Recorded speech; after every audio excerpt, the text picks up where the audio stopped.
I will release my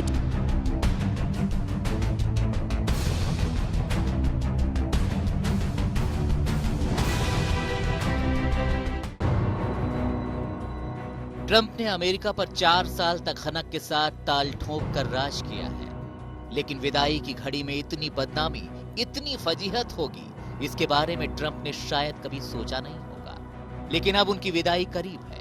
ये विदाई संविधान के 25वें संशोधन के जरिए होती है, महाभियोग के रास्ते होती है, या उन्हें 20 तारीख को व्हाइट हाउस खाली करने का मौका मिलता है, यह भी तय नहीं है। लेकिन एक बात तय है, जब भी अमेरिका का इतिहास लिखा जाएगा, ट्रंप का जिक्र जरूर होगा। एक पुरानी कहावत है, बदनाम होंगे तो क्या नाम ना होगा। ट्रंप अमेरिका के राष्ट्रपति रहते और इससे पहले की जिंदगी में भी लगता है इसी मिसाल पर अमल करते रहे, क्योंकि जब भी ट्रंप का नाम आया, विवाद हुए और सुर्खियां बनी।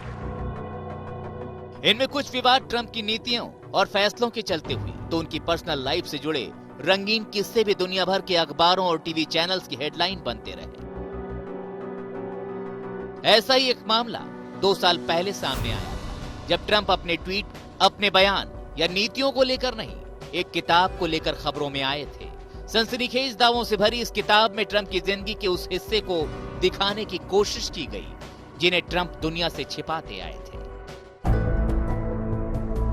अमेरिकी पत्रकार माइकल वॉल्स की किताब fire and fury inside the Trump, white house में ट्रंप को एक बिगड़ैल, रंगीन मिजाज धोखेबाज के तौर पर पेश किया गया। इसमें दावा किया गया कि ट्रंप ने अपने कई दोस्तों को धोखा दिया और उनके अपने दोस्तों की पत्नियों से संबंध रहे।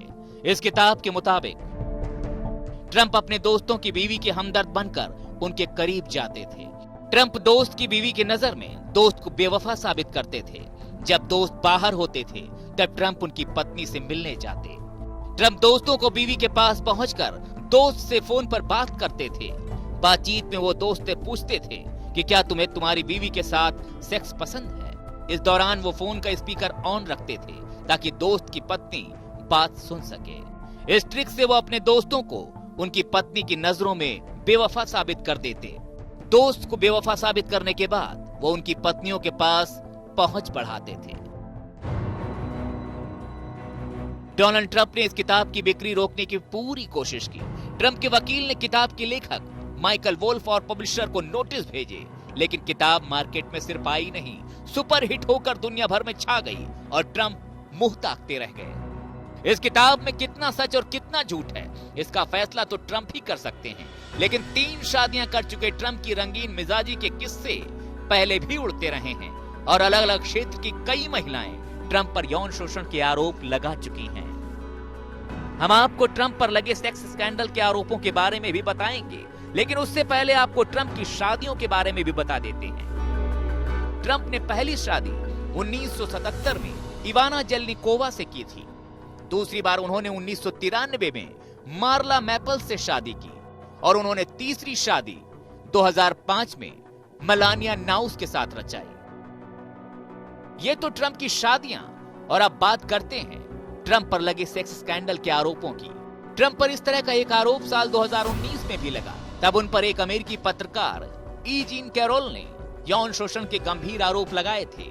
एलए मैगजीन की कॉलमिस्ट कैरोल ने आरोप लगाया था। 90 के दशक में ट्रंप ने एक क्लोथिंग स्टोर के ड्रेसिंग रूम में मेरे साथ गलत हरकत की। ये घटना 1995 के आखिर या फिर 1996 की शुरुआत में मैनहट्टन के बर्गडॉर्फ गुडमैन स्टोर में हुई थी। जाहिर है ट्रंप ने इन आरोपों को खारिज कर दिया, पर यह काम उन्होंने जिस अंदाज में किया वो भी कम हैरान करने वाला नहीं था। ट्रंप ने कहा था, मैंने उसका यौन शोषण नहीं किया था क्योंकि वो मेरे टाइप की नहीं है। इससे पहले adult film star stormy Daniels ने भी ट्रंप के साथ सेक्स संबंध का दावा किया था। स्टॉर्मी का दावा था कि यह मामला 2006 का था और उस समय ट्रंप मेलानिया से शादी कर चुके थे। स्टॉर्मी ने यह भी दावा किया था कि उन्हें चुप रहने के लिए ट्रंप की ओर से $1,30,000 दिए गए थे। हालांकि ट्रंप ने इन आरोपों से इनकार किया था, लेकिन बाद में ट्रंप के वकील माइकल कोहेन ने माना कि साल 2016 में जब ट्रंप राष्ट्रपति चुनाव के लिए प्रचार कर रहे थे, उसी दौरान स्टॉर्मी को $1,30,000 दिए गए थे। हालांकि कोहेन ये नहीं बता सके कि स्टॉर्मी को ये रकम क्यों दी गई थी। और इससे पहले कि लोग ट्रंप से जुड़ी स्टॉर्मी कंट्रोवर्सी को भूल पाते, ट्रंप एक बार फिर नए स्कैंडल में फंस गए। वेनेजुएला की मॉडल और पूर्व मिस यूनिवर्स एलिसिया मचाडो ने भी आरोप लगा दिया कि ट्रंप ने उनके साथ कई बार संबंध बनाने की कोशिश की। अपनी अकूत दौलत के दम पर शाही जिंदगी जीने वाले ट्रंप पर रंगीन मिजाजी के आरोप नए नहीं हैं। साल 1970 के दशक से साल 2016 तक कम से कम 26 महिलाओं ने ट्रंप पर सेक्सुअल अब्यूज का आरोप लगाया था और ये संख्या बढ़कर अब तक कहां पहुंच चुकी है, इसका तो रिकॉर्ड भी रखना मुश्किल है। वैसे महिलाओं के बारे में अपनी टिप्पणियों को लेकर भी ट्रंप विवादों में रहे हैं। 2004 में उन्होंने अपनी किताब हाउ टू गेट रिच में टीवी शो द अप्रेंटिस के दौरान हुए अनुभवों का जिक्र किया था। इसमें उन्होंने लिखा था, शो की सभी महिला प्रतिभागी मेरे साथ फ्लर्ट करती हैं, लेकिन मैं ये नहीं कह सकता कि वो ऐसा अनजाने में करती हैं या फिर जानबूझकर। अमेरिका के राष्ट्रपति के तौर पर ट्रंप का सफर भले ही खत्म होने वाला हो, लेकिन ट्रंप से जुड़े विवादों का सिलसिला कब और कहां जाकर खत्म होगा, ये बात तो आसमान के सितारे ही बता सकते हैं या फिर खुद ट्रंप, तीसरा कोई और नहीं बता सकता।